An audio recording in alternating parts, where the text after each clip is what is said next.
So what's up with this whole um, thing on spiritual attacks or demonic attacks? You know, in all fairness and all honesty, I have the deepest respect for Jordan Peterson and his daughter Michaela Peterson. But I recently saw an update about Jordan Peterson's health, which apparently is not good. You know, our thoughts are with him and the Peterson family for sure. It's sad when people that you love are sick and not doing well. I only have the details that you have access to, which is on YouTube here. I would recommend just going and checking out Michaela Peterson's recent YouTube video talking about it. By the way, hi. My name's Timmy Gibson, former fundamental evangelical Bible thumping, tongue talking, Holy Ghost rolling pastor. Did that for 30 years, spent 48 years as a Christian. Spent 48 years of my life believing that the devil was out to get you. And if the devil wasn't out to get you, God was out to test you, right? To test your faith. That's kind of what the whole story of Job is. Or, you know, when Jesus was in the wilderness for 40 days and 40 nights being tested, or tempted rather, by the devil. Myth. I mean, it's clearly myth, not true. It's not real. But, you know, I spent 48 years of my life believing in those things. So, you know, when I heard Michaela's little, maybe I'll link the, I'll link it down below, the little video that she did. I mean, it's worth watching. Again, I have the utmost respect for Jordan Peterson, which is not to say that, you know, clearly I agree with all of his thoughts and ideas. But there are many great thoughts and ideas that he has. I mean, it's like, I would say that of anybody that I would disagree with. If they have good things to say or things that I see to be accurate, then, you know, I'm going to say it, you know, regardless of what side of the fence they're on as it relates to spirituality and Christianity and religion and all the stuff that I talk about here. You know, I grew up in a very fundamental home where any sickness and disease was, again, you know, an attack of the devil. Or there's sin in your life, right? Or you don't have enough faith. Like there's just, you know, you're not following God's plan. I remember specifically one particular teaching in Bible college where they talked about there's sins of commission and sins of omission. Sins of commission are sins that you commit, right? Sin is a made-up word, but follow along here. And sins of omission would be things that that God wants you to do that you're not doing, right? Like let's say in the world that I came out of would be like this. If God spoke to your heart, which is just your own mind, again, just play along with me here. If God was to speak to your heart to go talk to someone or to go witness to someone or to do something good for someone, oftentimes that was a part of our culture too, that, you know, did God speak to your heart to go and buy groceries for this person or whatever? So to not do that is a sin of omission, meaning not doing things that you should do or not doing things that God would want you to do, okay? They talked a lot about that within the ministry because, you know, if you're called into the ministry to serve God, then there's a gnat in here. To not do that was to put your life in danger because you were out of God's will. Does that make sense? So anytime you were to step out of God's will or God's plan for your life, then you put yourself in danger of the devil being able to get at you, right?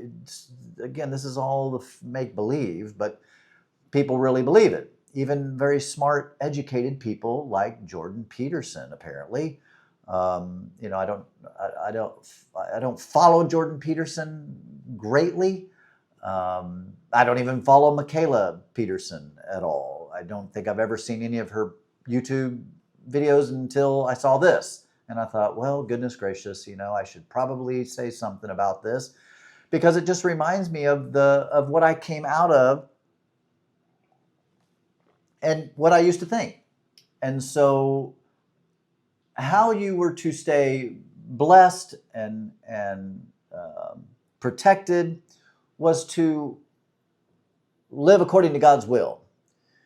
That's why to commit any kind of a sin, again, committing a sin or omitting, sins of omission and sins of commission, doing something bad puts you in danger of the devil being able to get a foothold on you. And to not do what God was asking you to do was also to cause problems. Really, that's what the story of Jonah and the big fish is all about, right? God was calling Jonah to go speak to the people of Nineveh, and he was running from God's plan.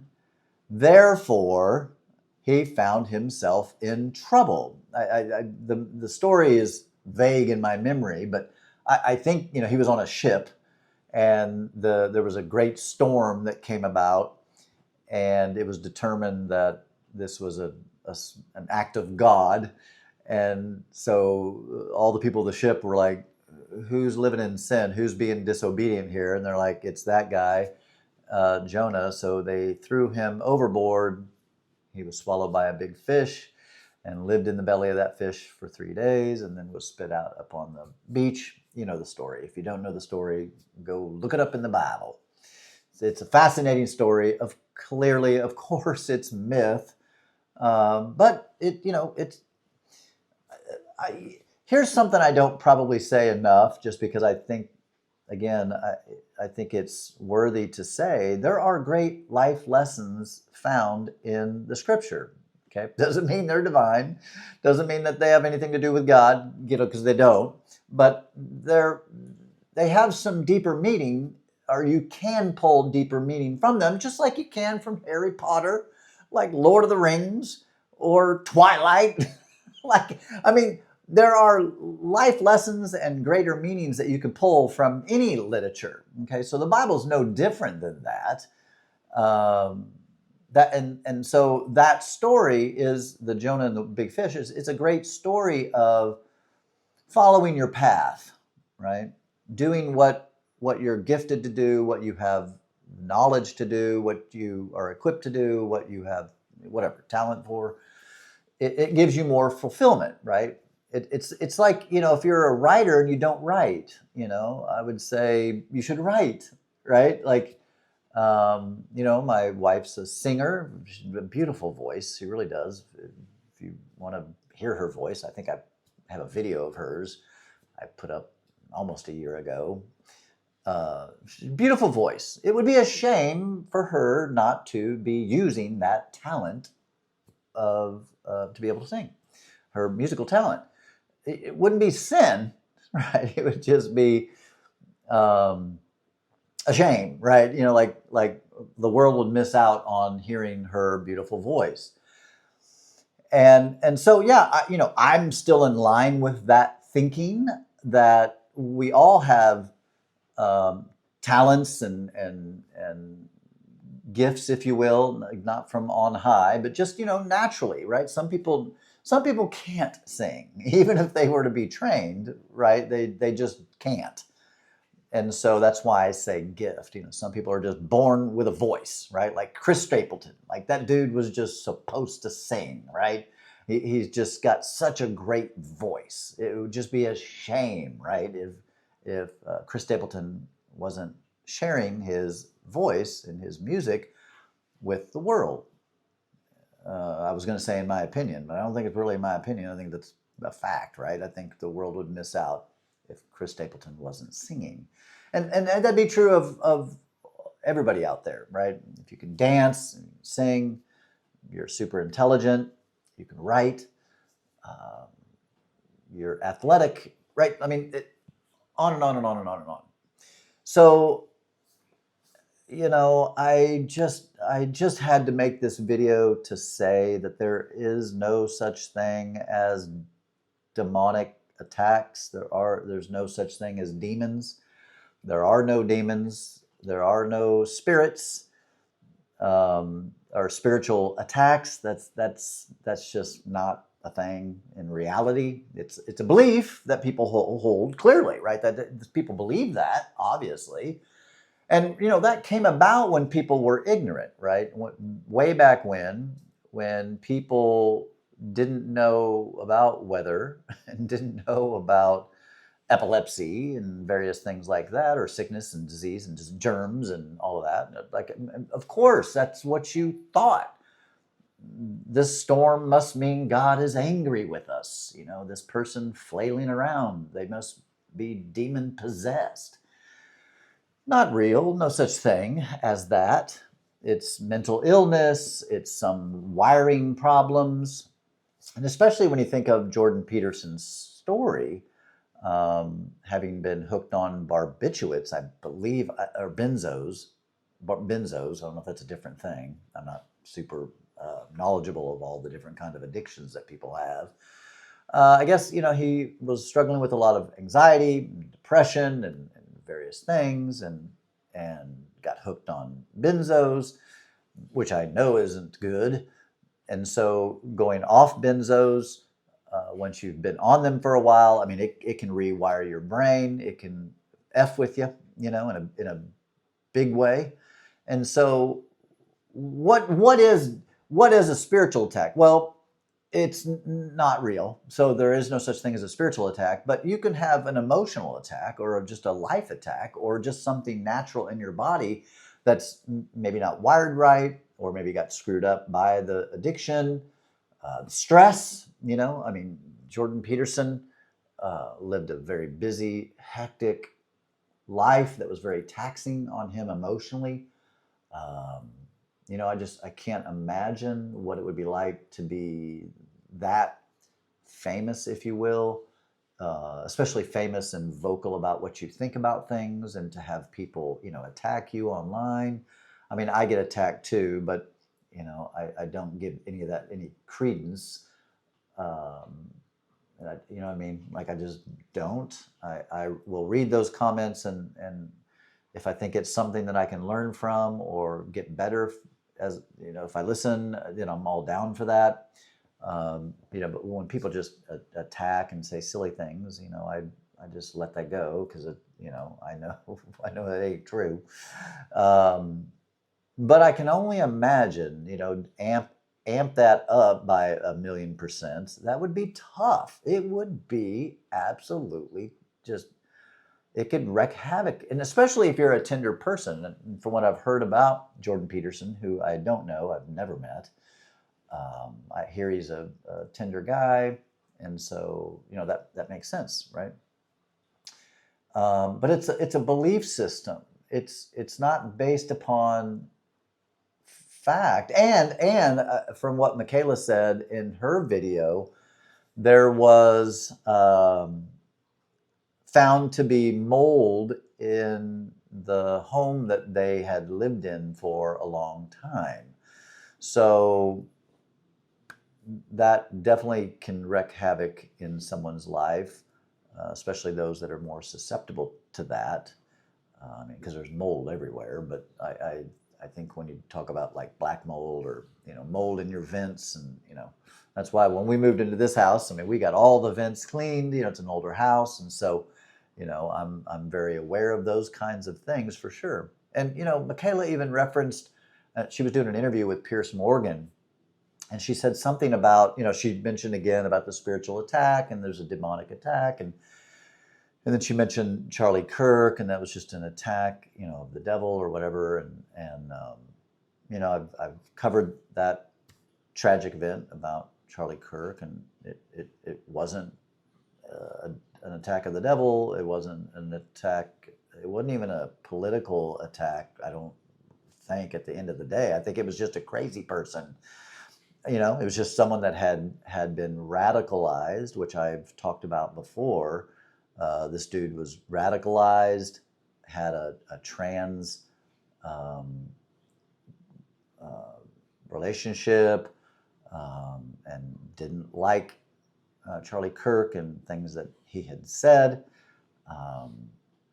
and so, you know, he assassinated him. You know, which I find despicable. It's a shame. It's terrible. That you know, I wouldn't wish that on anyone, not even an enemy. I don't believe in enemies. In fact, I might do a video about it. I actually am getting ready to do a post on my Facebook about it. I don't believe in having enemies. You know, there's an old ancient Bible verse that says, "Live at peace as much as it depends upon you." Right? Live at peace with everyone, as much as it depends on you. Someone might hate me. Well, I'm not going to hate them. You know, obviously we should protect ourselves and all that. You know, of course, speak out, use our voice, which is what I'm doing right here. You know, I mean, I believe in all of that. You know, I believe in discourse. I believe in conversation. I believe in debate. You know, I don't believe in violence. I don't support violence at all. You know, and I'm a center left when it comes to politics. You know, I'm just not a radical type person. I don't think, you know, I don't view myself as radical. I'm pretty kind of down the middle of the road. I try to be rational and reasonable and logical, and you know what I mean? I'm just not I'm also not an alarmist, you know, I'm just not that way. I've never been an alarmist, you know, I'm pretty much the person that's like, you know, it'll work out, just, you know, whatever.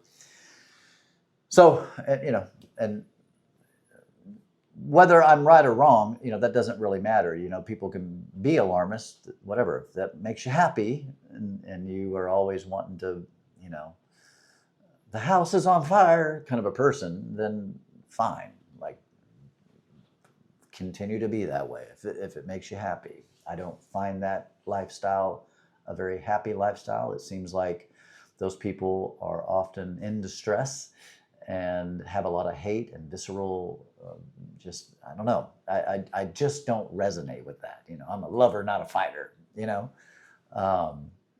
which, you know, some people might find that as a weakness. I don't, you know, I am a lover, not a fighter. Obviously, if someone attacked me, I am going to fight back.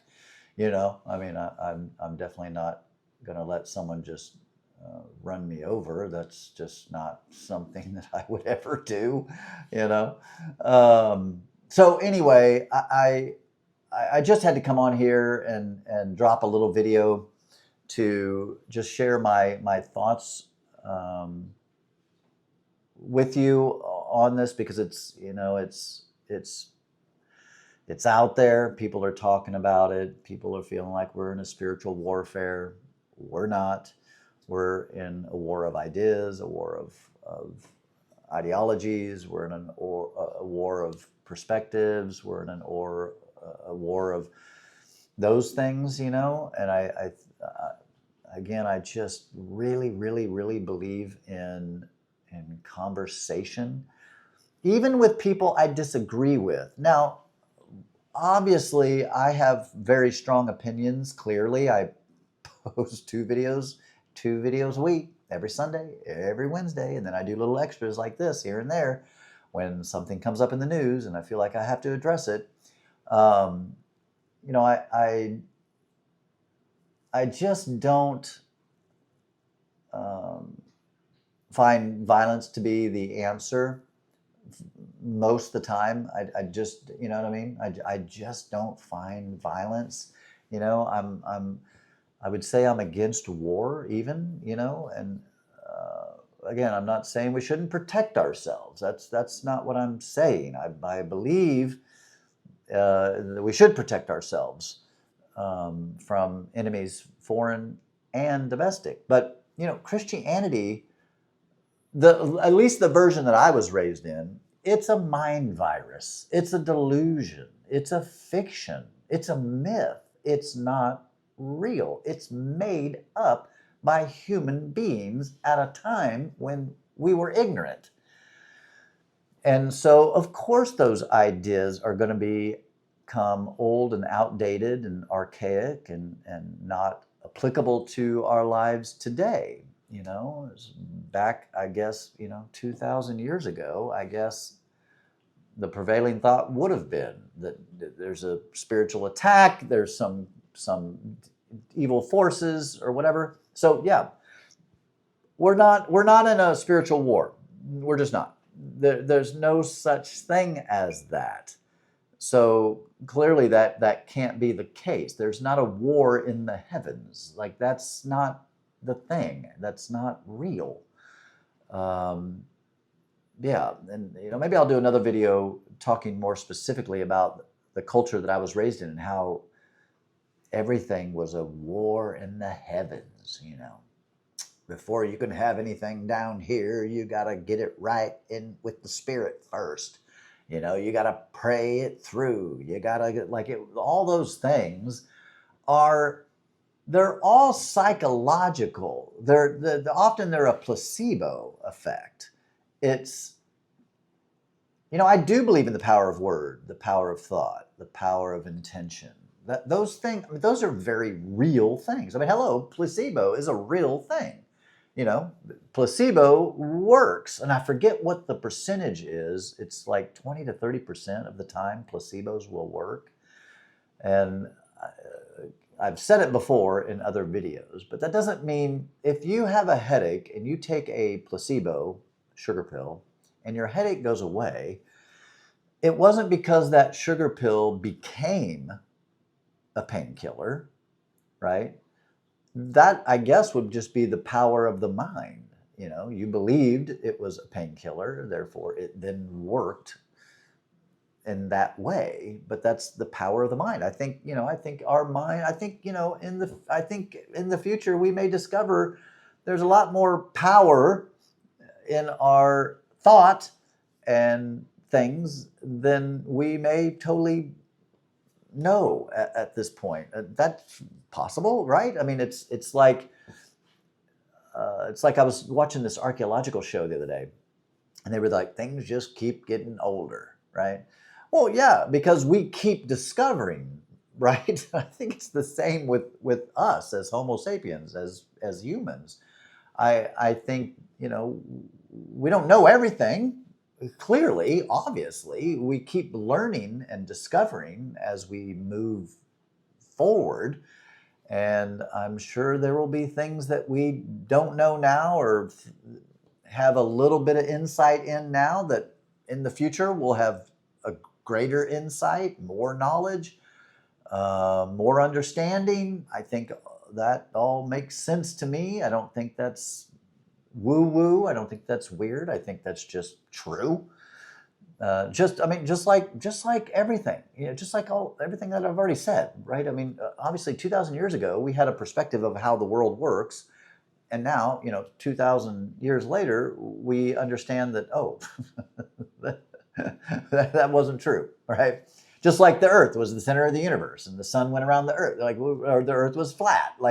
There are things that we continue to learn and understand about our world. And it is an archaic thought to think that there's a war in the heavens, that there's a spiritual warfare taking place right now. There is not. There's no demonic attacks. There's no spiritual attacks. That's just not a thing. Cuss and discuss down below. Like, share, subscribe. Please subscribe. If you're watching this video and it resonates with you at all, just please subscribe. It really helps out the channel. I really appreciate it. I do have a Facebook group for those who are atheist, agnostic, going through the deconstruction process. It's just not for Christians. It's just not. So if you're a Christian, don't try to get in there. That's deceptive. Stop sinning, you Christian. But we'd love to have you in there. It's a great community. I think we're getting close to 900 to 1,000 people in that group. And it's a fun group to talk ideas and share things and find friends, online friends. It's a great community. So yeah, that's my thoughts. Like I said, cuss and discuss down below. What was your experience as a potentially former fundamental kind of evangelical? What what did you experience? What did you hear? I realize that not all Christians have the same nutty beliefs that I once had. That I have some Christians that actually watch my channel that say they really like it and resonate with a lot of it, except that they believe in God. And, I appreciate that. I really do. As much as I talk disparagingly about Christianity, I'm not anti-Christian, I wouldn't say. That's not just, I wouldn't label myself as really, I'm an atheist. I don't believe in God. That's it. Like, it's just that simple. It's just that simple. So anyway, appreciate y'all. Thanks so much for watching. And, share your thoughts. Give me your ideas. I want to hear it. Cheers, everybody. Peace.